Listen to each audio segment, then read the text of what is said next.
యేసుక్రీస్తు వారి అతి శ్రేష్టమైన పవిత్రమైన నామంలో ఈ పుట్టినరోజు కూడికకు వచ్చిన మీ అందరికీ నా హృదయపూర్వకమైనటువంటి వందనాలు, దైవాశీస్సులు. దేవుని కృప మీ అందరికీ తోడై ఉండును గాక. ప్రియ దేవుని బిడ్డలారా, దేవుని వాక్యాన్ని మనం ధ్యానం చేసుకుందాం. పరిశుద్ధ బైబిల్ గ్రంథంలో నుండి ఆదికాండము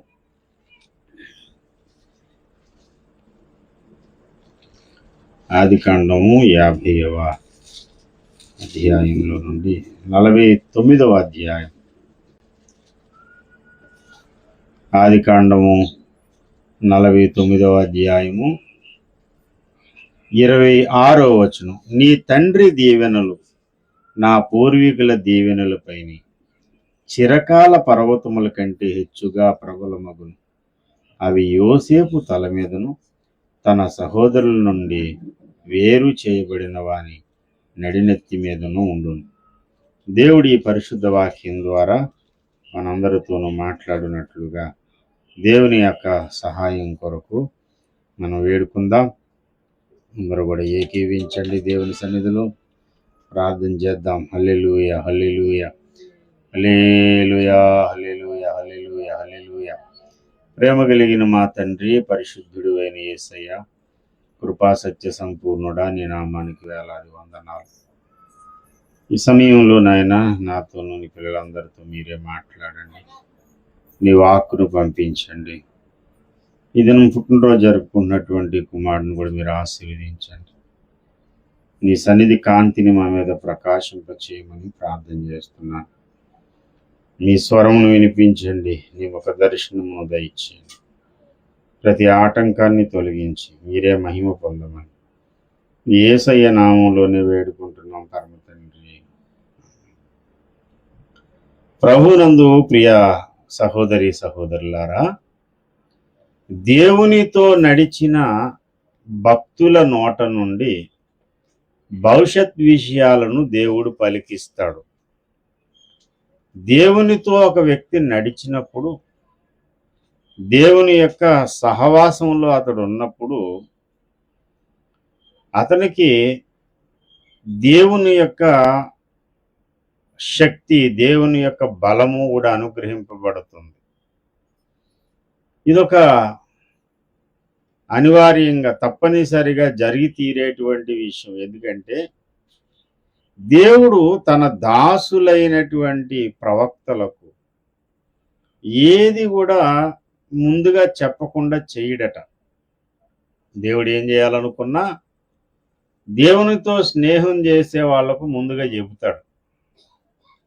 అంతేగాక సహవాసం వల్ల ఒక మనిషి యొక్క గుణం మార్చబడుతుంది అన్నట్టు, సత్ప్రవర్తన కలిగిన వ్యక్తితో సహవాసం చేస్తే ఆటోమేటిక్గా సత్ప్రవర్తన అనేది అంటుకుంటుంది. అంటే ఒక బట్టలను తీసుకుని వెళ్ళి సుగంధ ద్రవ్యాలు మంచి పెర్ఫ్యూమ్ దగ్గర ఉంచామనుకోండి, ఆ వాసన ఈ బట్టలకు కూడా అంటుకుంటుంది.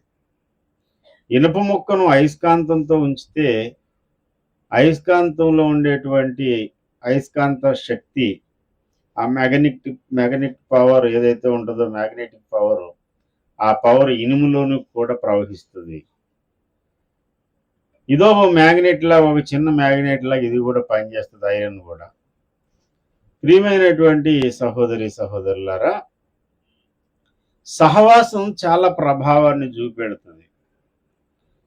దేవునితో దీర్ఘకాల సహవాసం చేసినటువంటి వ్యక్తులు ఎవరైతే ఉన్నారో వాళ్ళలో నుండి వచ్చేటువంటి చాలా సంగతులు దేవుని నోట నుండి వచ్చే మాటల్లాగే ఉంటాయి. దేవుడికి భవిష్యత్తు తెలుసు. ఆయన భవిష్యత్తు జ్ఞాని. భవిష్యత్ జ్ఞాని అయిన దేవునితో స్నేహం చేసిన వాడికి కూడా భవిష్యత్ విషయాలు తెలుస్తాయి. అతను నోట నుండి దేవుడు పలికిస్తాడు అనడానికి చక్కని రుజువు, చక్కని ఒక తార్కణ ఏంటయ్యా అంటే, ఆదికాండము 49వ అధ్యాయము ప్రారంభ వచనంలో ఈ మాటలు రాయబడ్డాయి. యాకోబు తన కుమారులను పిలిచి ఇట్లనెను, మీరు కూడి రండి, అంత్యకాల దినములలో మీకు సంభవింపబోవు సంగతులను మీకు తెలియజేసేదను. అంత్యకాలంలో మీకు ఏమి సంభవిస్తుందో అది నేను ముందుగా చెబుతాను. అండి, ఎప్పుడైనా మరి సంవత్సరాది అనేటువంటి దినాన్న సంవత్సరాదిని భవిష్యత్తుని చెప్తామని కొంతమంది బయలుదేరుతూ ఉంటారు. నేను చెప్పానంటే 100% భవిష్యత్తు జరిగిపోద్ది అలాగని చెప్పి ప్రగల్భాలు పలికేటువంటి జ్యోతిష్య శాస్త్రం తెలిసినటువంటి వారు, ఆస్ట్రాలజీని నమ్మేటువంటి వారు చెబుతున్నారు. మరి అది ఎంతవరకు కరెక్టో, అది ఎంతవరకు అబద్ధమో తెలియాలంటే కాసేపు వేచి ఉంటే సరిపోదు. సంవత్సర కాలం వేచి ఉంటే సరిపోద్ది. ఇక్కడ లేదు, ఇంత లేదు, అంతా నేను చెప్తే ఖచ్చితంగా జరిగిపోద్ది, పలానా పార్టీ గెలుస్తుంది, పలానా పార్టీ ఓడిపోద్ది అని చెప్పిన వాళ్ళు బోల్తా పడ్డారు. ఏమయ్యా అన్ని ప్రగల్భాలు పలికావు కదా, నువ్వు చెప్పినట్టు ఆ పార్టీ గెలవలేదు ఏంటని అడిగితే, అవును సార్, కొన్నిసార్లు మన జ్యోతిష్యం కూడా కరెక్ట్ అవుతుంది ఏంటి, మేము కూడా మనుషులమే కదా, ఒక్కోసారి మనం అనుకున్నది కరెక్ట్గా నెరవేరకపోవచ్చు అని మాట మార్చినటువంటి వారు కూడా లేకపోలేదు. అంత్యకాలంలో మీ భవిష్యత్ కాలంలో ఏం జరగబోతుందో అది నేను మీకు తెలియజెబుతాను అని చెప్పినటువంటి ఆయన ఆస్ట్రాలజీ ఎరిగిన వాడు కాదు. ఈయనకే జ్యోతిష శాస్త్రం తెలియదు, ఏమీ తెలియదు. కానీ ఈ విశ్వాన్ని మనుషులను సృజించిన దేవునితో ఈయనకి వ్యక్తిగత అనుబంధము, దేవునితో నడిచిన అనుభవం ఉంది. ఎలాంటి అనుభవం ఉందంటే, దేవుడు అంటాడు, నీతో పాటు నేను వస్తాను, నీతో పాటు నేను ఐగుప్తుకు వస్తాను, మరలా ఐగుప్తులో నుండి నేను నిన్ను తీసుకుని వస్తాను, నువ్వు భయపడకు, నువ్వు వెళ్ళు, నీతో పాటు నేను వస్తాను. ఈ మాట ఎంత చక్కని మాట చూడండి. ఆదికాండం 46వ అధ్యాయం 4వ వచనం. నేను ఐగుప్తునకు నీతో కూడా వచ్చేదను, అంతేకాదు నేను నిశ్చయముగా నిన్ను తిరిగి తీసుకుని వచ్చేదను. యోసేపు నీ కన్నుల మీద తన చెయ్యి ఉంచునని సెలవీయగా. యోసేపు దగ్గరికి తీసుకుని వెళ్ళడానికి బళ్ళు వచ్చాయి, కానీ నమ్మకం కుదరలేదు ఈయనకి. యోసేపు దగ్గర నుంచి బండ్లు రావడం కాదు, దేవుని దగ్గర నుంచి వాక్కు రావాలి. దేవా ఏంటి సంగతి, ఏం చేయమంటావు నన్ను? యాకోబు, నువ్వు బయలుదేరి వెళ్ళు, నేను నీతో పాటు వస్తాను. నీతో పాటు రావడమే కాదు, మరలా నేను ఇక్కడ తీసుకొస్తాను, నువ్వు బయలుదేరు. అంత దేవునితో వ్యక్తిగత సహవాసం కలిగినటువంటి యాకోబు గారు తన కుమారులను గూర్చి చెబుతున్నాడు. ఆ కుమారుల అంత్యదశ ఎలా ఉండబోతుంది, వారి వంశం ఎలా ఉండబోతుంది, ఈ 12 గోత్రాలకు దేవుడిచ్చేటువంటి దీవెనలు ఏ విధంగా ఉండబోతున్నాయి అని చెబుతూ యోసేపును గూర్చి చెబుతాడు. తనకి 12 మంది కుమారులు, ఒక కుమార్తె, అందులో 11వ వాడు యోసేపు. తాను ఇష్టపడి 14 సంవత్సరాలు కొలువు చేసి పెళ్లి చేసుకున్నటువంటి తన ప్రియమైన భార్యకు పుట్టిన తొలి సంతానం, యాకోబు యొక్క భార్య అయిన తాను ప్రేమించినటువంటి రాహేలుకు పుట్టినటువంటి సంతానం. యోసేపు అంటే యాకోబుకి చాలా ఎనలేని ప్రేమ. ఆ ఎనలేని ప్రేమ కలిగిన యోసేపును గూర్చంటాడు, అతడు ఫలించెడి కొమ్మ, ఓట యొద్ద ఫలించెడి కొమ్మ. ఎలా ఉండబోతుంది తన అంతిమ దశ అంటే, దేవుడు అతన్ని హెచ్చిస్తాడు. 25 క్రింద దాగియున్న అగాధ జలముల దీవెనలతోనూ, స్తనముల దీవెనతోనూ, గర్భముల దీవెనతోనూ నిన్ను దీవించు సర్వశక్తుని దీవెన వలనను అతని బాహుబలమును దిట్టపరచబడును. అతని తండ్రి దీవెనలు నా పూర్వీకుల దీవెనలపైని చిరకాల పర్వతముల కంటే హెచ్చుగా ప్రబలమగును. ఏంటి, అతని తండ్రి దీవెనలట పూర్వీకుల దీవెనల పైన చిరకాల పర్వతముల కంటే హెచ్చుగా ప్రబలమగును. అవి యోసేపు తల మీదను అతని సహోదరుల మీద నుండి వేరుపరచబడిన వాని తల మీదను ఉండును. యోసేపు తల మీద ఉండే దీవెన ఎలాంటివి అంటే,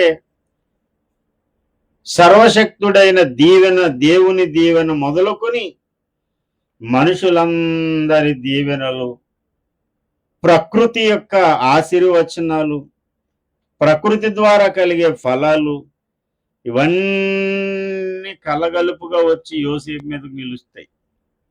ఇది యోసేపుకి తన తండ్రి అయినటువంటి యాకోబు గారు చెప్పిన ప్రవచన భాగం. సార్, ఆ యోసేపు కాలగర్భంలో కలిసిపోయాడు, చనిపోయాడు. ఒక గొప్ప రాజు అయ్యాడు, చనిపోయాడు. ఏండి, ఆ యోసేపుని దీవించిన తన తండ్రి చనిపోయాడు.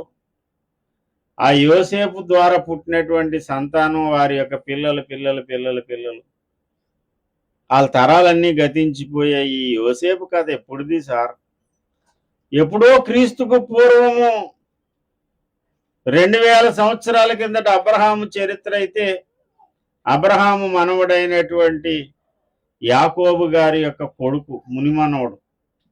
అంత లాంగ్ ఏగో ఎప్పుడో జరిగిన కథను గురించి ఎందుకు సార్ ఇంతలా చెప్పుకోవాలి? అతనికి అనుగ్రహింపబడిన దీవెన గురించి ఇప్పుడు మనం ఎందుకు మాట్లాడుకోవాలి? అట్టడుగు స్థాయి నుండి అత్యున్నత స్థానానికి యోసేపు హెచ్చింపబడ్డాడు. ఎందుకు హెచ్చింపబడ్డాడు అంటే, అతని మీద సర్వశక్తుడైన దేవుని దీవెన ఉంది. అంతేకాదు, తన బంధువుల, తన రక్త సంబంధుల, తన తండ్రి దీవెనలు, మనుషులందరి దీవెనలు అతని మీద నిలిచి ఉన్నాయి. ఒక వ్యక్తి దైవ దీవెన, మనుషుల దీవెన, ఈ 2 దీవెనలు సంపాదించుకోవాలి. ఎక్కడ పుట్టినరోజు జరుపుకున్నా, ఏం చేసుకున్నా, ఒంటరోళ్ళలాగా ఎక్కడికో వెళ్ళిపోయి అడవిలో మనుషులు లేని చోట నడివీధుల్లో నిలబడి కేకులు కట్ చేస్తారు కొంతమంది.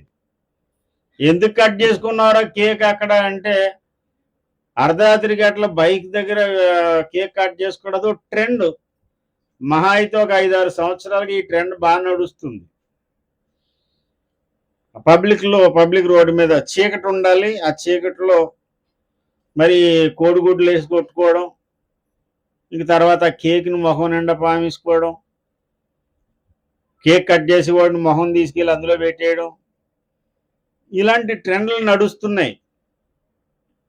ఇది సాధారణంగా ఏం చేస్తారంటే, పుట్టినరోజు జరుపుకున్నప్పుడు పెద్దల దీవెన నాకు కావాలి, కన్న తల్లిదండ్రుల దీవెన, సంఘ దీవెన, సహవాసంలో ఉన్న వారి దీవెన నాకు రావాలని ఇలాంటి కూడిక ఏర్పాటు చేసుకోవడమో, ఇంత కూడిక ఏర్పాటు చేసుకోకపోతే కొంచెం ఏదో ఒకటి 10 మంది కలిసి కేక్ కట్ చేసుకోవడం, ఆ తర్వాత అక్షంతలతో ఆశీర్వదించడం, ఇవన్నీ ఎందుకు చేస్తారు?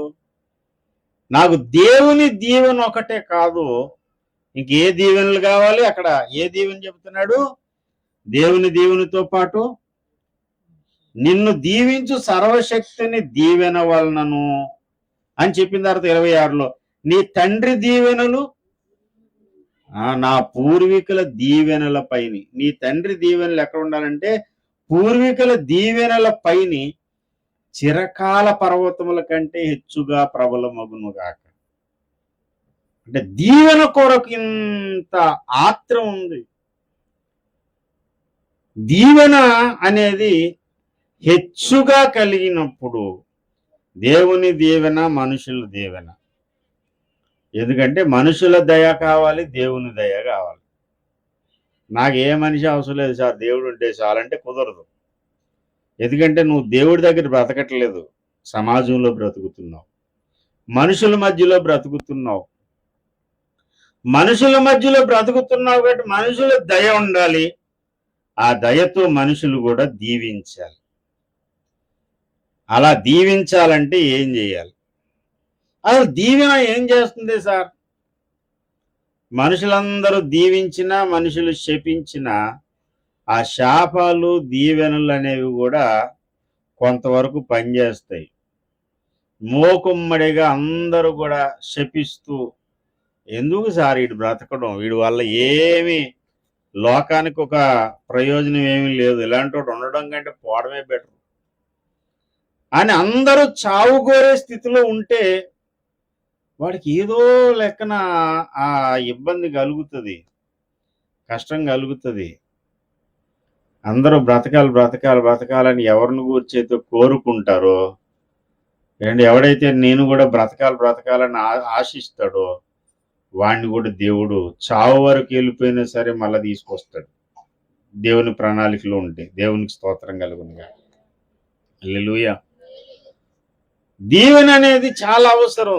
దైవ దీవెను కోరుకోవాలి, మనుషులు దీవెను. కొంచెం నన్ను దీవి ఓఫిరయ్య గారిని చూడండి, ఆయన ఎంత సౌజన్యమూర్తో. ఆయన దగ్గర ఎన్నో విషయాలు అన్ని కోణాల్లోనూ నేర్చుకోవలసిన సంగతులు ఉంటాయి. ఎవరైనా పెద్దలు కనిపించారు అనుకోండి, పెద్దల దగ్గరికి వెళ్ళి అమ్మ నా కొరకు ప్రార్థన చేయండి. ఆయనకంటే వయసులో పెద్దవాళ్ళు ఎవరన్నా ఉంటే ఆయన చూస్తేనేమో ఈ తరానికి దేవుడు ఏర్పాటు చేసినటువంటి గొప్ప దైవజనుడు. దేవుని వాక్కు ఆయన నోట్లో ఉంది. తరములలోను యుగములలోను మరుగై ఉన్న ఎన్నో మర్మాలను బయలుపరిచినటువంటి ఈ తరపు దానియేలు లాంటి వ్యక్తి. అలాంటి వ్యక్తి వెళ్ళి పెద్దల దగ్గర తలబెడతాడు. ఆయన అమ్మ మీరు నా తల మీద చేపెట్టి ప్రార్థన చేయండి. ఎంత సౌజన్యం చూడండి. ఎందుకయ్యా అంటే ఇతరుల దీవెన మన మీదకు రావాలి. అలా దీవెనకు నువ్వు పాత్రుడు అయినప్పుడు, దీవెన నీ మీదకు వచ్చినప్పుడు, యోసేపు ఎలాగయ్యాడంటే, యోసేపు అందరికంటే హెచ్చుగా అతడు హెచ్చింపబడ్డాడు. దేవునికి స్తోత్రం కలుగునుగాక. హల్లెలూయా. 22వ వచనం, యోసేపు ఫలించెడి కొమ్మ ఊట యొద్ద ఫలించెడు, దాని రెమ్మలు గోడ మీదకు ఎక్కి వ్యాపించును. అలా ఎందుకు వ్యాపించాడు అని అంటే, మొదటి కారణము దేవుని దీవెన, మనుషుల దీవెన అతని మీద సమృద్ధిగా ఉన్నాయి. సార్ మీరు అంత ఏదేదో మెట్ట వేదంతో చెప్తున్నాడు, మనుషులు ఎందుకు సార్ మనకి అనుకుంటే, మన ప్రభు అయిన యేసు ప్రభు వారిని గూర్చి ఏమని రాయబడి ఉంది? ఆయన బాల్యమును గూర్చి ఏమని రాశారండి? బాలుడు జ్ఞానముతో నిండుకొనుచు ఎదిగి బలము పొందుచు ఉండెను, దేవుని దయ ఆయన మీద ఉండెను. ఇది లోకాసు వార్త 2వ అధ్యాయము 40వ వచనంలో ఉన్నమాట. 52లో వచ్చేసరికి యేసు జ్ఞానమందును వయసు యందును దేవుని దయందును మనుషుల దయయందును వర్ధిల్లుచుండెను. ఇక్కడికి వచ్చారు, మనుషుల దయ కూడా ఆయన మీదకి వచ్చింది. నాకు ఏ మనిషి దయ వద్దనొద్దు, దేవుని దయ కావాలి, మనిషిని దయ, దేవుని దీవెన కావాలి. అందుకే అక్షంతలు పెట్టి అందరూ ఆశీర్వదించాలని కోరుకుంటాం. ఉట్టి చెయ్యి ఓపలేక అక్షంతలు వేసి ఆశీర్వదిస్తారు. ఏంటిగా ఆశీర్వదిస్తారు? ఏమైనా ఆశీర్వదిస్తారు? ఇలాంటి పుట్టినరోజు కూడికలు జరిగినప్పుడు ఏమైనా ఆశీర్వదిస్తారు? ఏంటి? బహుకాలం దీర్ఘాయువు దేవుడు నీకు ఇవ్వాలి, దీర్ఘాయుష్మాన్ భవ, చల్లగా 10 కాలాల పాటు సుఖంగా ఉండాలి. అదే పెళ్ళికైతే ఏమంటారు? 10 కాలాల పిల్ల పాపలతో చల్లగా ఉండాలి. అదే సంస్కృతం ఏదో 2 ముక్కలు తెలిసిన వాళ్ళు దీర్ఘ సుమంగళి భవ, దీర్ఘ సుమంగళి భవ, సుమంగళిగా దీర్ఘకాలం నువ్వు ఉండాలి. 10 సార్లు అదే మాట నోట్లో అనుకుని కాసేపు నాకు అరుణ్ దీవించమంటే దీర్ఘ సుమంగళి భవ అనకండి. ఇప్పుడు ఆ మాట కాదు. నేను వచ్చే నెలలోనో పై నెలలోనో నన్ను పెళ్ళికొడుకుని చేసినప్పుడు అందరే ఇప్పుడు వద్దు. ఇప్పుడు మాత్రం ఏమంటారు? దీర్ఘాయుష్మాన్. దేవుడు నీకు చిరకాలము ఆరోగ్యంగా అండి ఆ అభిషేకంతో ఐశ్వర్యంతో దేవుడు నిన్ను దీవించునుగాక అని దీవించాడు. ఇప్పుడు దీవించేటప్పుడు కూడా కొంతమందికి పద్ధతులు తెలియదు. ఒకరిని దీవించాలంటే ఎవరిని దీవించాలి అంటే వయసులో పెద్దవాడు చిన్నవాడిని దీవించాలి. అసలు ఇప్పుడు పరిస్థితులు ఎలా ఉండదు తెలుసా? ఏది తెలియదు. ఒకవేళ ఎవడన్నా చెప్పాడు అనుకోండి, వాడు శాడిస్టోడ్‌లా కనపడతాడు. చెప్పినోడు శాడిస్టోడు. చెబితే వినే పరిస్థితి లేదు. ఫేస్‌బుక్‌లో ఏం పెడతావు తెలుసా? ప్రతి ఒక్కరు గాడ్ బ్లెస్ యూ అని బ్లెస్ చేస్తుంటారు. ఒరేయ్, బ్లెస్ చేయడానికి నువ్వే కుర్రోడు కదరా! నువ్వు కుర్రోడివి. బ్లెస్ చేసి దీవించే స్థాయి అంటే ఎలా ఉండాలి? అంటే నీకంటే వాడు అసలు చిన్నోడైనప్పుడు నువ్వు దీవించాలి. ఒకసారి సంస్కారంగా సమాజంలో బ్రతికేటప్పుడు కొన్ని పద్ధతులు తెలియాలి మనకి. ఎవరన్నా చిన్నపిల్లలు ఉంటే వారికి ఆశీర్వాదాలు, పెద్దలకి నమస్కారాలు అన్నీ చెప్పిన తర్వాత ఇంతే సంగతులు చిత్తగించవలను. ఇట్లు మీ సుబ్బరామరెడ్డి అని వెనక కింద రాస్తారు అండి. ఇంతే సంగతులు చిత్తగించవలను. ఆడు పెద్దోళ్ళకేమో నమస్కారాలు, చిన్నపిల్లలకి దీవెనలు. చిన్నోళ్ళని దీవించాలి, పెద్దోళ్ళకి నమస్కారం పెట్టాలి. చిన్నపిల్లలకి నమస్కారం పెట్టకూడదు. పెడితే వాడు ఆయుష్ క్షీణించదని పెద్దల నమ్మకం. దన్నోరా బాబు నీకు అంటే వెంటనే కొంచెం పెద్దోళ్ళు అంటారు, అప్పుడే నాకు దండం పెడేస్తున్నావు అయితేని అంటే దాని అర్థం ఏంటి? పొమ్మని నేను పైకి పంపించేస్తాను అన్నావు అన్నమాట. మనకు అలాంటివి ఏం తెలియదు, మన అంతా రెబల్ కదా. ఎవరికన్నా దండం పెడేస్తాం, ఎవరినన్నా దీవించేస్తాం. అందుకనే పెళ్ళిళ్ళలోను పేరెంటాల్లోనూ అక్షంతలు వేసి దీవించేటప్పుడు ఎవరన్నా పెడతారు? పెద్దోళ్ళని పెట్టి వాళ్ళతో దీవెనలు, వాళ్ళని అక్షంతలు. పెళ్లి కాలేని వాళ్ళు చిన్నపిల్లలు కూడా వెళ్ళిపోయి అక్షంతలు పోసేస్తారు, బ్లెస్ చేసేస్తారు, ఫోటో తీయించుకుంటారు. అసలు ఏది ఎందుకు చేస్తున్నారో ఏమీ తెలియదు. అలా చేయకూడదు. చక్కగా ఒక పద్ధతి ప్రకారంగా, ఒక క్రమ ప్రకారంగా చేయాలి. దేవుని దీవెన, మనుషుని దీవెన కేవలము అక్షంతలు వేయడంలోనో ఆశీర్వచనం పలకడంలోనూ కాదు. ఆ దీవెన నీకు ప్రాప్తించాలంటే నువ్వు యోసేపు లక్షణాలు కలిగి ఉండాలి. యోసేపు ఫలించాడు. అట్టడుగు జైలు గదిలో ఉన్న ఒక నేరస్తుడుగా ఉన్నటువంటి స్థాయి నుండి దేశాన్ని ఏలేటువంటి అధినేతగా మారిపోయాడు. ఫరోను నేనే, పేరుకు రాజుని. కానీ యోసేపు ఏది చెబితే అదే చెయ్యండి మీరందరూ కూడా. యోసేపుది పై చెయ్యి.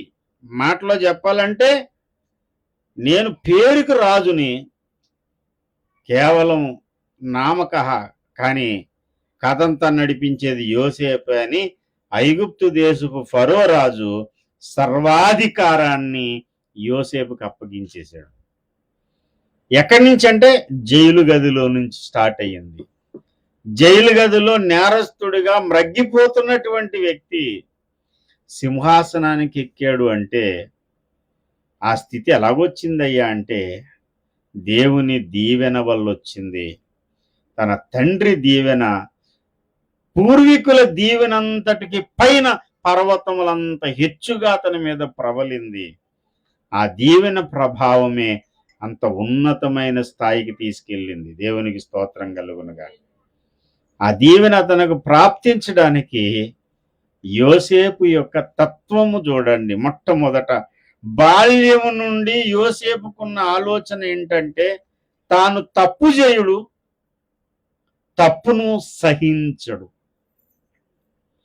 తన అన్నదమ్ముల యొక్క అపరాధాలని, తప్పిదాలను చూసినప్పుడు తిన్నగా వాళ్ళ నాన్న దగ్గరికి తీసుకొస్తాడు కంప్లైంట్. నాన్న, అన్న ఇలా చేశాడు, రూబేన్ అన్న ఇలా చేశాడు, పెద్దన్నయ్య చిన్నని ఇలా చేశాడు, మూడో అన్న ఇలా చేశాడు. వాళ్ళు ఏవేవి తప్పులు చేశారో ఆ తప్పులన్నిటిని కూడా తండ్రి యొద్దకు తీసుకొచ్చి ఫిర్యాదు చేశాడు. ఎందుకంటే ఆ తప్పును అతడు సహించలేకపోయాడు. తను తప్పు చేయుడు, చేసిన ఎదరవారు చేసినా సరే దాన్ని కామప్ చేయడు. కొంతమంది ఎలాంటి వాళ్ళు అంటే వీళ్ళు మంచోళ్లే కానీ ఎవరన్నా తప్పు చేస్తే వాడిని దాస్తారు. దొంగతనం చేసిన వాడిది ఎంత నేరమో దాన్ని సహకరించిన వాడిది కూడా అంతే నేరం. వీడు కత్తిచ్చుకుని పోడలేదు కానీ ఆ కత్తి మాత్రం తెచ్చిచ్చాడు. మర్డర్ చేసిన వాడిది ఏ నేరమో మర్డర్కు సహకరించిన వాడు ఆడు A1 అయితే వీడు A2 అవుతాడు అనమాట. చాలామంది నేను ఈ మాట అనకూడదు కానీ ఎవరైనా ఈ వ్యవహారాలు ప్రేమ వ్యవహారాలు నడుపుకుంటున్నారనుకోండి, మీడియేటర్గా ఉంటుంటారు మధ్యవర్తులుగా. ఎంత ఆనందమో వాళ్ళకి. ఇదిగో అబ్బాయి నేను చూస్తున్నాడే, నీ వంకే చూస్తున్నాడు అని మళ్ళీ ఇలా రాయబారం. అంటే ఈవిడేమనుకుంటుందంటే, ప్రేమను నేను నీళ్లు పోసి బతికించేస్తున్నాను, ప్రేమను నేను మొలికిస్తున్నాను, ప్రేమను సిగిరిస్తున్నాను. సిగిరించడం లేదు, మొలిగించడం లేదు, ఆఖరికి ఇద్దరు కంపు అయిపోతారు, రోడ్డు మీద పడిపోతారు. అవునా? ఒక అమ్మాయి ప్రేమించింది, మధ్యలో ఏమో ఈవిడ రాయబారం నడిచింది, కొన్ని రోజులకి బ్రేకప్ అయిపోయింది. బ్రేకప్ టీ కప్పుల్లా పగలగొట్టేసుకుంటున్నారు, ఈజీగా అయిపోతుంది. కానీ ఏమవుతుందంటే, ఈ బ్రేకప్ ఏమైందంటే అవతల అమ్మాయి సూసైడ్ చేసుకుంది. చేసుకున్న తర్వాత ఏమైందంటే, అసలు ఈ కథ అంతా ఎక్కడి నుంచి స్టార్ట్ అయ్యిందని చెప్పి వెతికితే పలానా అమ్మాయి. అప్పుడు ఏం చేస్తారు? ఈ రాయబారం నడిపిన మహావీరురాలను చూడండి, ఆవిడని రోడ్డు మీద పెట్టి తిట్టిన తిట్లకి లాస్ట్ పోలీస్ స్టేషన్ మెట్లు ఎక్కవలసి వస్తుంది. తిట్లు మెట్లు తట్లుగా వస్తాయి. దేనికి? ఈ రాయబారాలకి. ఎందుకు సార్? ఇలాంటిది ఏదైనా కథ నడుతుంది అనుకోండి, ఇది ముదరక ముందే వాళ్ళు పెద్దోళ్ళకి చెప్పి కొంచెం జాగ్రత్త పడండి, ఒళ్ళు దగ్గర పెట్టుకోండి అని చెప్పారు అనుకోండి, అమ్మాయి పరువు నిలబడుతుంది, వీళ్ళ పరువు నిలబడుతుంది, అన్నీ సెటరేట్ అయిపోతాయి. అవునా కాదా? ఒకసారి ఒక బేవర్స్ గాడిని, ఆడు అసలుకి మామూలుడు కాదు, ఆడు ఎలాంటి అనుకున్నాడు, దారండి పోయేవాడిని పిలిచి కొడతాడు. పిలిచి కొట్టేంత రెక్లెస్ దొంగ, త్రాగుడు, అన్ని దుర్మార్గ వరాలు కూడా ఉన్నాయి ఆడికి. అన్ని దుర్మార్గ వరాలు ఉన్నవాడిని మా సండే స్కూల్లో ఉన్న మాతో పాటు పెరిగిన అమ్మాయి వాడు వంక చూడడం మొదలెట్టింది. నేను ఒకసారి చూశాను, 2 సార్లు చూశాను, కనిపెట్టాను. ఏంటి సమయం సందర్భం లేకుండా ఆ గేడి దగ్గరికి వెళ్ళి నిలబడుతుంది, అంతసేపు ఏం చేస్తుందని చెప్పేసి నేను గమనించి కన్ఫర్మేషన్ చేసుకుని తిన్నగా తీసుకెళ్ళి అమ్మగారికి చెప్పాను. మాకు అక్కడ ఆమె సుప్రీం లీడర్, ఇంకా తిరిగిలేదు. ఇంకా డైరెక్ట్గా అమ్మగారికి తీసుకెళ్ళిన, అమ్మగారు ఇది కన్ఫర్మ్గా నేను చూశాను, ఈ అమ్మాయి వేషాలు ఏం బాగోలేదు. ఈరోజు ఫోటో పెట్టాను చూడండి, ఆ ఫోటో ఏజ్ అనమాట. గ్రూప్లో ఫోటో పెట్టాను నాది, 15 సంవత్సరాల వయసులో, అప్పుడు జరిగిన స్టోరీ. డైరెక్ట్గా తీసుకెళ్ళి విషయం చెప్పగానే అండి అమ్మగారు పిలిచి అడిగారు, లేదన్నమ్మా అదన్నమ్మా, నేను అసలు వెళ్ళలేదమ్మా. నేను ఒప్పేసుకుంటారా? నేను అసలుగా ఊరుకోను. నేను ఏదన్నా నిరూపించాలనుకున్నప్పుడు ఖచ్చితంగా అది 100% నిజమైతేనే చెప్తాను, నేను నిరూపించగలిగితేనే చెప్తాను. నిరూపించేశాను, అంతా అయిపోయింది. ఫుల్గా ఆ పిల్లకి ఎంత, నా వయసే 15 సంవత్సరాలు అప్పుడు కూడా. పిల్లకి అప్పటికే దోమలు కుట్టేసినాయి. అదే ప్రేమ అనే దోమ కుట్టేసింది. మలేరియా రాకముందే మందు వేయించాను నేను. వేయించిన తర్వాత 2 నెలల పాటు ఆ పిల్లకి నిర్బంధం, గృహ నిర్బంధం, ఇంకెక్కడికి వెళ్ళనివ్వరు. ఇంకా గేటు దగ్గరికి వెళ్ళే పని కూడా లేదు. గేటు లోపలే తాళం వేసారు, చర్చిలో గేటు ఉండదు, గేటు లోపలే ఉండదు, ఇంకా బయటికి వెళ్ళే పని లేదు. అలాగే నేను అప్పుడు ఇచ్చిన ట్రీట్మెంట్కి ఆ పిల్ల బ్రతుకు బంగారంలా ఉంది ఇప్పుడు. లేకపోతే వాడి చేతిలో చాలామంది మోసపోయారు. వాడు ఎంతవరకు అంటే పిల్లల జీవితాలు నాశనం చేసేవారికి. అడే పెళ్లి చేసుకోవడం చాలామంది చేశాడు అలాగా, దుర్మార్గుడు. ప్రియమైనటువంటి దేవుని బిడ్డలారా, ఇప్పుడు నేను ఏం చేశాను అంటే, ఇప్పుడున్న ట్రెండ్లో అందరూ కూడా నన్ను శత్రువు కింద చూస్తారు. దుర్మార్గుడా, ప్రేమను నాశనం చేసావు. మొలకెత్తిన ప్రేమ అనే మొక్కకు నీరు పోయడం మానేసి, నీరు పోసి నారు పెంచకుండా నువ్వు నీళ్లు మొత్తం నాశనం చేసేసావు దుర్మార్గుడా అని తిట్టుకుంటారు. కానీ భవిష్యత్తులో ఇప్పటికి ఈ విషయం జరిగి, నేను చెప్పింది ఎప్పుడు, నాకు 15 సంవత్సరాల వయసు ఉన్నప్పుడు, ఇప్పుడు నాకు 46 సంవత్సరాలు ఏండి, 31 సంవత్సరాల కిందట జరిగిన సంగతి చెప్తున్నాను. అప్పటికి ఇప్పటికి పరిస్థితి ఎలా ఉందంటే, వాడితో కట్ చేశారు కదా, ఆ అమ్మాయి భర్త ఇప్పుడు పెళ్ళి అయింది, పిల్లలు కంటే భర్త బాగున్నాడు, ఆ అమ్మాయి బాగుంది. ఈ దుర్మార్గుడు ఎందరో ఆడపిల్ల జీవితాలను నాశనం చేసి ఆఖరికి హెచ్ఐవితో చచ్చిపోయాడు. నేను ఆ రోజు చేసింది మంచి పని చెడ్డ పని ఇప్పుడు చెప్పండి. ఒకడు చెడ్డ పని మొదలెట్టాడు అనగానే సమాచారం నీట్గా పాస్టర్ గారు లేకపోతే పాస్టర్ గారు, నాకు ఎందుకు వీళ్ళ ప్రవర్తన బాగలేదండి అనిపించి నేను చూసి ఏం చేస్తాను తెలుసా, రెండు పక్కల బాగుంది అనుకోండి, ఈడు జోడు బాగుంది, ఈ కుటుంబానికి ఆ కుటుంబానికి ఇబ్బంది లేదనుకోండి, దానికి సరైన ట్రీట్మెంట్ ఏంటంటే వెంటనే పెళ్లి చేసాడు. ప్రేమ రోగానికే మందు పెళ్ళి. పాప రోగానికి మందు ఏంటి? పాప రోగానికి మందు పరిగిటి కొనకుంటే దొరకదిక ముందు, అది యేసయ్య రక్తం. ప్రేమ రోగానికి మందు ఏంటి? ఏం ఆలోచన లేదు, పెళ్లి చేసాడు, వేరే కబరం పెట్టించాడు, అంతే. అన్ని బాధ్యతలు తెలిసి వస్తాయి. నేను ఒకటి ఫోటో పెట్టాడు, ఆడ కొడుకు ఇప్పుడు 15 సంవత్సరాలు ఏండి. ఆడిని చూడగానే నవ్వు వచ్చింది, ఎందుకంటే ఇలాగ ప్రేమించాను అనగానే వాళ్ళ నాన్న పెళ్లి చేసి వేరే కబరం పెట్టించాడు. ప్రియమైన దేవుని బిడ్డలారా, ఒక చెడు పని జరుగుతుంది అనేసరి ప్రేమించడం అంతా చెడు అని అనకండి. ప్రేమ చాలా మంచిది, కానీ దానికి ఒక పద్ధతి ఉంది, ఒక వ్యవహారం ఉంది, ఒక రకమైనటువంటి ఆలోచన విధానం ఉంది, అంతే తప్ప టోపీ ఎట్టుకుని వచ్చాడు కాబట్టి లవ్వు, అమ్మా ఆ అమ్మాయి నన్ను చూసి నవ్విందంటే మరి కొంచెం పొల్లెత్తుకుంటూ నవ్వదేంటి, ఇంకా అండి అన్నీ నవ్వులే, అన్ని ప్రేమలే. ఇలాంటి పిచ్చి పిచ్చి ఆలోచనలు మొదలుపెట్టి ఎవడో ఫ్రెండ్స్తో సరదాగా సుక్కపుచ్చుకున్నాడు. ఎక్కడి నుంచి మొదలు పెడతారు? తల్లి పాలు కళ్ళు, అక్కడి నుంచి మొదలు పెడతారు. అక్కడి నుంచి మొదలుపెట్టి సుక్క అనగానే నువ్వేం చేయాలి? దాపరకం పెట్టడం కాదు, వాడిని దారిలో పెట్టడానికి చూడాలి. తప్పు చేసిన వాడిని దాయాలని చూస్తారు చూడండి, అంటే ఈదులో పెట్టమని నేను అనడం లేదు, వాడిని సరిచేసే మార్గం ఏదో చూడాలి. తప్పు అనేది ప్రారంభంలోనే దాన్ని అరికట్టగలిగితే, దాన్ని సరిచేయగలిగితే వాడు బ్రతుకు బంగారంలాగా ఉంటుంది.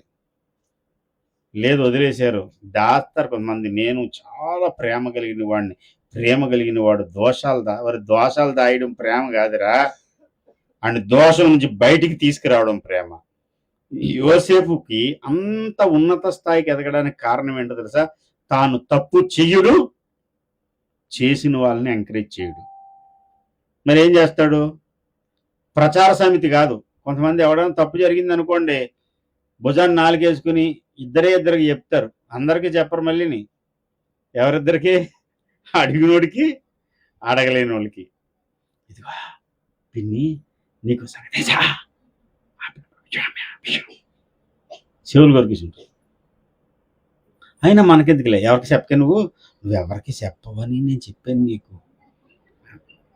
రాత్రి 11 అయ్యేసరికి మెల్లగా ఇవిడికి కడుపు పొంగుతుంది, 12 అయ్యేసరికి ఇలాగ అయిపోద్ది, ఊపిరి ఆడతాం. ఏంటంటే కడుపులోకి వెళ్ళిపోయింది ఆ మాట, వెళ్ళిపోయి పెరిగిపోయింది. ఇప్పుడు ఎవరెవరు చెప్పాలా? వెంటనే పక్కింటి ఆవిడ తలుపు, రాత్రి ఒకటి తలుపు పడేసి, చెప్పండి ట్యాబ్లెట్ వద్దు, ఈ మాటినే ప్రచార సమితి కాదు యోసేపుది. తిన్నగా తండ్రి దగ్గరికి వెళ్తాడు, నాన్న ఇది సంగతి.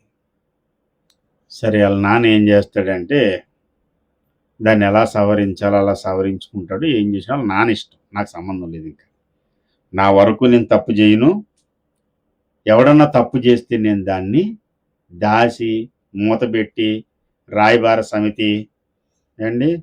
ఈ రాయబార సమితిని ఇంకోటి అంటారు తెలుసా అండి? ఇద్దరు మధ్యలో కథ నడిపించే వాళ్ళని ఏమంటారంటే మధ్యవర్తి అంటారు. దాన్ని అందరికీ తెలుసున్నటువంటి భాషలో చెప్తే కొంచెం బాధపడతారు, బోకర్ అంటారు. మనకు తెలుసున్న భాషలో. అలాంటి పనిహిమల పనులు చేయకండి ఎవరు కూడా. ఎందుకు వచ్చింది సార్, ఎందుకు అలాంటి పిచ్చి పనులు చేయకండి. తప్పు జరుగుతుంది, నష్టం జరుగుతుంది అనిపించిందా నీకు? తిన్నగా తల్లిదండ్రుల దగ్గరికి వెళ్ళి, అమ్మా జాగ్రత్త పడండి, జాగ్రత్త చూసుకోండి, మీ ఓడు సిగరెట్లు కాలుస్తున్నాడు, మీ ఓడు పాలనవలతో తిరుగుతున్నాడు, మీ ఓడు ఈ తప్పు చేస్తున్నాడు, జాగ్రత్త పడండి. తల్లిదండ్రులు చెప్పాలి. వెళ్ళి సంఘంలో జరిగినప్పుడు తిన్నగా ఆత్మీయ తల్లిదండ్రులకు వచ్చి, అయ్యా పలానా విషయం జరుగుతుంది. కొంతమంది ఊరంతా కాలిపోయినా సరే పాస్టర్ గారికి తెలియకూడదు, సీక్రెట్ ప్రేమ. ఇదేం ప్రేమ? దిక్మాల ప్రేమ. నీకు మైండ్ సరిగ్గా లేదు. అందుకే నువ్వు ఆత్మీయంగా వర్ధిల్లలేకపోతున్నావు. యోసేపు ఫలించడు కొమ్మలాగా, ఊట యొద్ద ఫలించే కొమ్మగా ఎందుకున్నాడు అనుకుంటున్నారు? తప్పును ఆపడానికి, జరిగే నష్టాన్ని పూడ్చివేయడానికి సన్నద్ధుడై ఉంటాడు యోసేపు. అది యోసేపు లక్షణం. యోసేపు యొక్క మరొక సుగుణం ఏంటయ్యా అంటే, పగలబెట్టుకోవడం అతనికి లేదు. తన అన్నలు అతని మీద చాలా పగబెట్టుకున్నారు. ప్రేమించే వ్యక్తి యోసేపు. నాన్నగారు అంటాడు, బాబు మీ అన్నయ్యలు చాలా రోజులు అయిందిరా, పొలానికి వెళ్ళారు, పశువులను మేపుతామని వెళ్ళారు, ఇంకా రాలేదు, ఎక్కడికి వెళ్ళిపోయారో, ఒకసారి అన్నయ్యలు ఎక్కడున్నారో చూసిరా, వాళ్ళ క్షేమస్థితి అడిగిరా, నువ్వు వెళ్తావా అంటే, నాన్నగారు నేను వెళ్తానండి. 17 సంవత్సరాల కుర్రాడు. నాన్న చెప్పగానే వెంటనే బయలుదేరాడు. చాలాసేపు వెతికాడు, కనపడలేదు. ఎవరిని అడిగితే బాబు ఫలానా చోటకి వెళ్తారని వాళ్ళు మాట్లాడుకోవడంగా మేము విన్నాం. అన్నలు అప్పటికి చాలా రోజులు బట్టి ఇతనితో మాట్లాడరు సరిగా. వాళ్ళు ఎంత కసితో ఉన్నారంటే, దూరం నుంచి రే వాడికి కళ్ళు వస్తున్నాయి కదా, నాన్నేమో వాడిని చాలా ప్రేమించున్నాడు కదా, ఈ రోజు వాడిని చంపేసామంటే శను దులిపోద్దిరా, అడ్డు లేకుండా అయిపోద్ది, లేపు పడేద్దాం. దగ్గరికి వచ్చారు, అన్నయ్య అనుకుంటూ వచ్చాడు. మొహం కలా చూసి, కొంతమందికి ఇదో రోగం, పలకరించామనుకోండి ఇలా చూస్తారు. అక్కడ బైబిల్లో ఏమని తెలుసా? అతన్ని ఎందు పగబూనిన వారై అతని క్షేమమును కూడా అడగలేకపోయారు. యూదులు గనక వాళ్ళ యొక్క ఆచారం ఏంటంటే, అబ్రహాం సంతతి కాబట్టి వాళ్ళకి హెబ్రీ భాష మాట్లాడేవారు కాబట్టి వాళ్ళు ఏమని పలకరించుకుంటారంటే షాలోమ్ అని పలకరించుకుంటారు ఒకరికొకరు. మన అలవాటు ఏంటి అమ్మా? వందనాలండి, లేదా ఇంకేమంటాం, ప్రైజ్ ది లార్డ్ అండి, పలకరించుకుంటారు. కొంతమంది అందరితో పలకరింతారు కదా, నా దగ్గరికి వచ్చి ఇలా చూస్తారు దెయ్యాన్ని చూసినట్టు. నేనేంటి వీడికి ఇలా కనపడ్డాను, నేను పలకదా, వందనాలమ్మా బాగున్నారా అంటే, నేను వందనాలు చెప్పాక కూడా ఏమనాలో అర్థం కాదు. వీడి మైండ్ మొత్తం ఏమైనా చెడిపోయిందా, ఈ సిస్టమ్ ఏదన్నా డ్యామేజ్ అయ్యిందా, చిన్న మీద ఏమైనా ఇదిగిపోయిందా, నాకేం అర్థం కాదు. చాలాసేపు అనుకుంటాను. నేను పాస్టర్ గారితో సార్ అన్నాను, పలానా ఓడి ఏంటమ్మా, నేను పలకరించినా సరే అంటాడు, అదే వందనాలు, వందనాలు బాబా అన్నాక, ఏం రోగరా నీకు, ఏంటి అంటున్నాను, హలో బాబు బాగున్నావా అంటే బాగున్నాను, వందనాలు అంటే వందనాలు. ఆ రెండు అండం ఇష్టం లేదు, జైవీం అంటావు, పోలే జైవీమే అనుకో, ఏదో పలకరింపు ఉండాలి కదా. ఇలా శిలకరింపు బాప్తిసం కానీ పొందాడా? శిలకరింపు బాప్తిసం కాదు, ముంచుడు బాప్తిసం ఇచ్చాను, కానీ పలకరింపు చేత కాదు. నేను చాలా కోప్పడి చెబుతున్నాను, ఈ పద్ధతి మానుకోండి. పాస్టర్ గారు నా కోసం చెప్పండి, నీ కోసం చెప్పండి, దెయ్యం కోసంగా చెప్తానేటి, నీ పద్ధతి మార్చుకోమని నీ కోసమే చెప్తున్నాను. ఎదురుగుండా వచ్చి బాగున్నావమ్మా ఏమనాలి? స్కూల్లో టీచర్ దగ్గరికి వెళ్ళినప్పుడు ఏమంటారు? స్కూల్ టీచర్ దగ్గరికి ఏమంటారు? గుడ్ మార్నింగ్, బ్యాడ్ మార్నింగ్ ఏదో చెప్తారా, లేకపోతే ఇలా దెయ్యం చూసినట్టు చెప్తారా? యోసేపు ఎదురు పెడితేనంట అతని యోగక్షేమమును కూడా పలకరించలేకుండా, కనీసం పలకరింపు లేదు. ఈయన మాత్రం ఎగేసుకెళ్తున్నాడు, అని అని అని అనుకుంటా. యోసేపు మైండ్లో ఎలా ఉందంటే, నన్ను ప్రేమించేవాడైనా నన్ను ద్వేషించేవాడైనా నా వంతు నేను ప్రేమిస్తాను. ఆ ప్రేమ కలిగిన ఆ సాత్వికము, ఆ దీన మనసే యోసేపును అంత ఎత్తుకు తీసుకెళ్ళిపోయింది. దేవునికి స్తోత్రం కలుగును గాక. 1000 మంది 1000 టన్నుల అక్షంతలు పోసినా సరే, ఎన్ని దీవెన వచనాలు పాటలు పాడినా సరే, దీవెనకు నువ్వు పాత్రుడు కావాలంటే ఇలాంటి లక్షణాలు ఉండాలి. తప్పు చెయ్యొద్దు, తప్పుని సహకరించొద్దు, ఎవరి మీద పగబెట్టుకోవద్దు. మనస్ఫూర్తిగా హృదయపూర్వకంగా ఎదుటి వ్యక్తిని పలకరించి చూడు. ఎస్పి బాలసుబ్రహ్మణ్యం గారు అంటారు, జీవితం చాలా చిన్నదండి, ఈ చిన్న జీవితంలో అందరితో సఖ్యంగా ఉందాం, అందరితో నవ్వుతూ పలకరిందాం.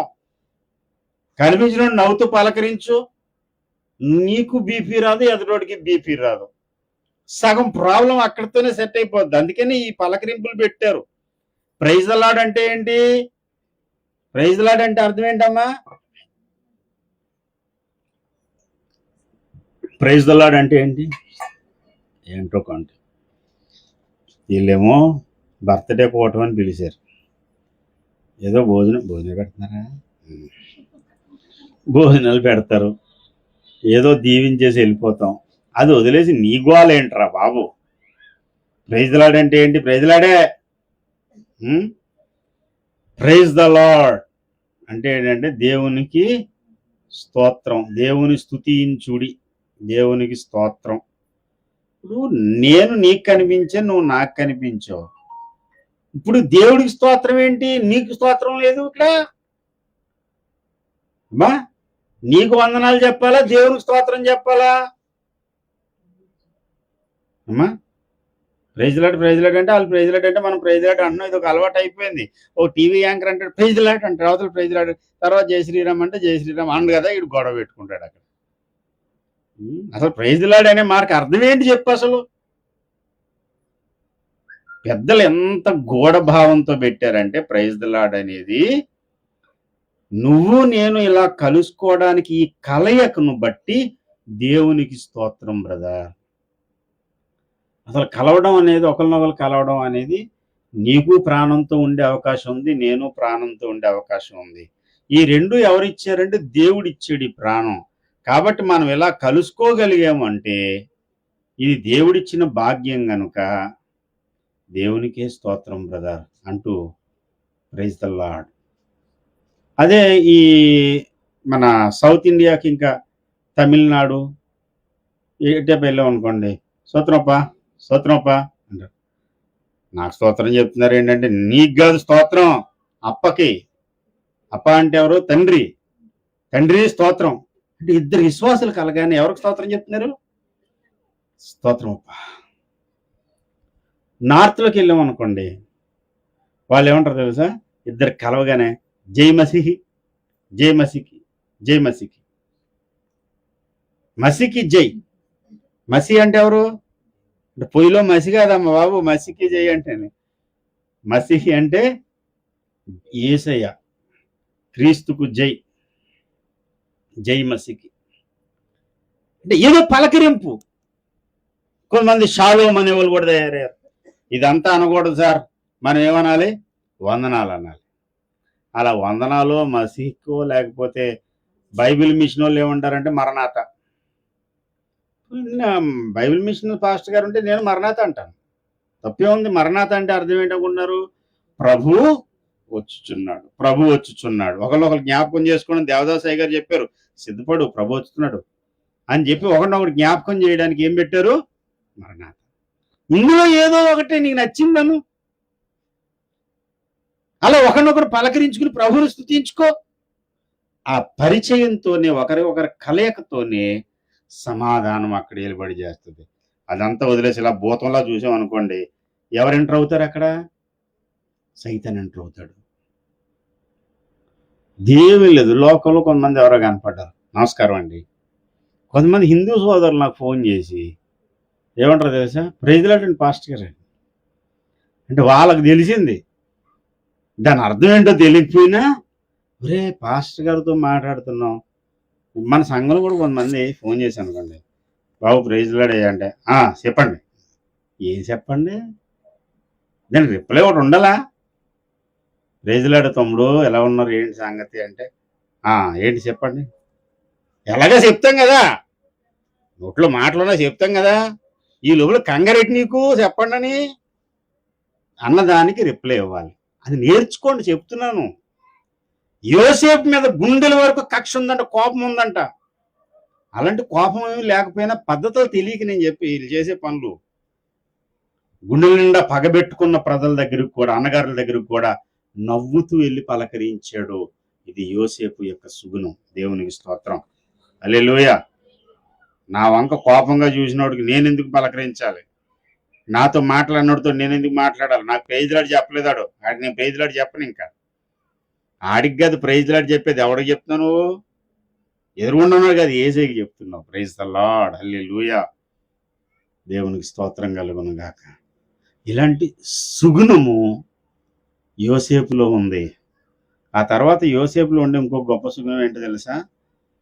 అన్ని అవకాశాలు అతని ముందుకు వచ్చాయి తప్పు చేయడానికి, పాపం చేయడానికి. ప్రేరేపణ దినదినము యోసేపును ప్రేరేపిస్తూ ఉంది. ఒక దుర్మార్గురాలు పొతీఫరు భార్య, యజమానురాలు, అతని యొక్క అందం మీద, అతని యొక్క సౌందర్యం మీద దాని దుష్ట కన్ను పడింది. ఒకరోజు కాదు, ప్రతి దినము అతన్ని ప్రేరేపిస్తూ వచ్చిందట. యోసేపు అంటాడు, నేను దేవునికి వ్యతిరేకంగా ఇంత దుష్కార్యము నేను చెయ్యను అని తన్ను తాను భీష్మించుకుని కూర్చున్నాడు. దేవునికి స్తోత్రం కలుగును గాక. తప్పు చేయడానికి అవకాశం రాక శోధన కలక్కే చాలా మంది చేయట్లేదు. అవకాశం వచ్చిందా, సంవత్సరం కంటే 7 అంతలు ఎక్కువ పాపం చేస్తారు. చేయొద్దు. ఎంత పాపం చేయడానికి నీకు అవకాశం వచ్చినా, ఎవరు నిన్ను ప్రేరేపించినా, పాపులు నిన్ను పిలవగా నువ్వు పోవద్దు. చెడు సహవాసం నీకొద్దు. చెడు పని చేయడానికి నువ్వు ప్రయత్నపడొద్దు. ప్రేరేపిస్తారు, చేయమని నిన్ను ప్రోత్సహిస్తారు. ఏసమెత్తు కూడా, నా ప్రాణమన్నా నిన్ను తీసుకుంటాను, ప్రాణం పోగొట్టుకోవడానికైనా సిద్ధమే కానీ పాపం చేయడానికి నేను ఎప్పుడు కూడా సిద్ధపడను. దేవుని భయము అతన్ని వెంటాడుతూ వచ్చింది. దైవ భయము కలిగి నడుచుకున్నాడు. ఎవరు చూసేవాళ్ళు లేరు అక్కడ. యోసేపును పొతీఫర్ భార్య పాపం చేయడానికి పిలుస్తూ ఉంటే తన తండ్రి లేడు, బోధకుడు లేడు, బైబిలే లేదు అప్పటికి. తనకు బుద్ధి చెప్పేవాళ్ళు, గర్దించేవాళ్ళు లేరు. పైగా ఆ దుర్మార్గురాలు చెప్పిన దుష్టమైన కార్యం చేస్తే అది ఇంకా బాగా చూసేది, ఇంకా గణపరిచేది. కానీ పాపం చెయ్యినందుకు అన్యాయమైనటువంటి అపనింద మోపి అతన్ని జైల్లో వేయించింది. జైలు కన్నా ఆనందంగా వెళ్ళాడేమో కానీ పాపం చేయడానికి తన శరీరాన్ని అప్పగించుకోలేదు. యోసేపు మీదకి ఇన్ని దీవెనల వర్షం ఎందుకు వచ్చిందో, ఎందుకు యోసేపు అంత ఎత్తు ఎదిగాడో చెబుతున్నాను. అవకాశం రానంతసేపే నువ్వు పరిశుద్ధుడు, అవకాశం రాగానే పాపాత్ముడికి అయిపోతానంటే దేవుడు నిన్ను హెచ్చించడు. నీ మైండ్ సెట్ని బట్టి దేవుడు నిన్ను హెచ్చిస్తాడు. ఆధ్యాత్మికంగానైనా, ఆర్థికంగానైనా, భౌతికంగానైనా, ఏ రీతిగానైనా నువ్వు ఉన్నత స్థానానికి ఎదగడానికి దేవుడు నీ హృదయాన్ని, నీ గుణగణాలని గమనిస్తూ ఉంటాడు, చూస్తాడు దేవుడు.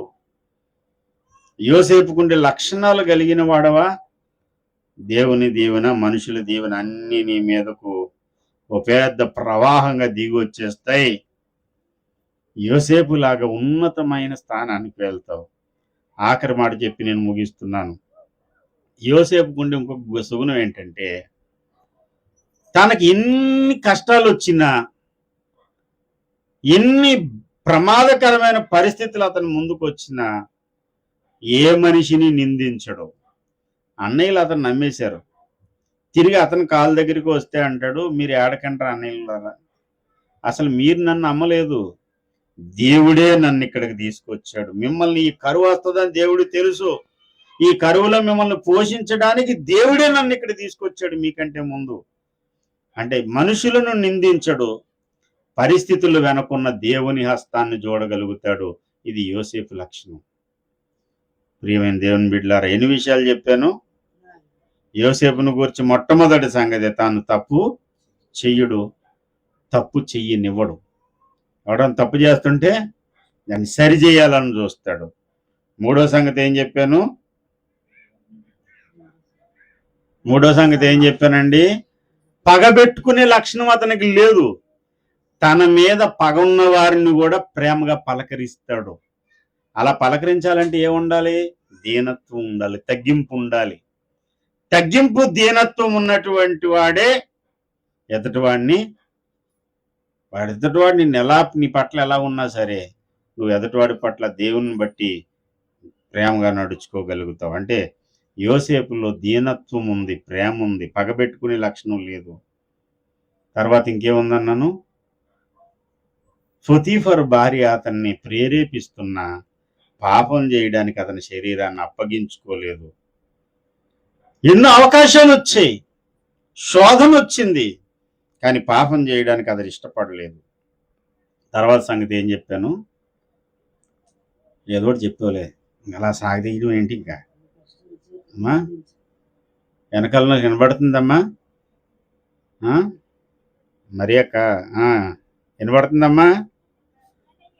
ఆఖరి సంగతి ఏం చెప్పాను, ఈ దిక్మన్నోడల్లా నేను ఎలాగైపోయాను, ఆడు చెయ్యాడా, ఆడు కాలాడా అని వీళ్ళ మీద నిందలు మోపుడు. ఎన్ని పరిస్థితులు వచ్చినా దాని వెనక ఎవరిని చూస్తాడు,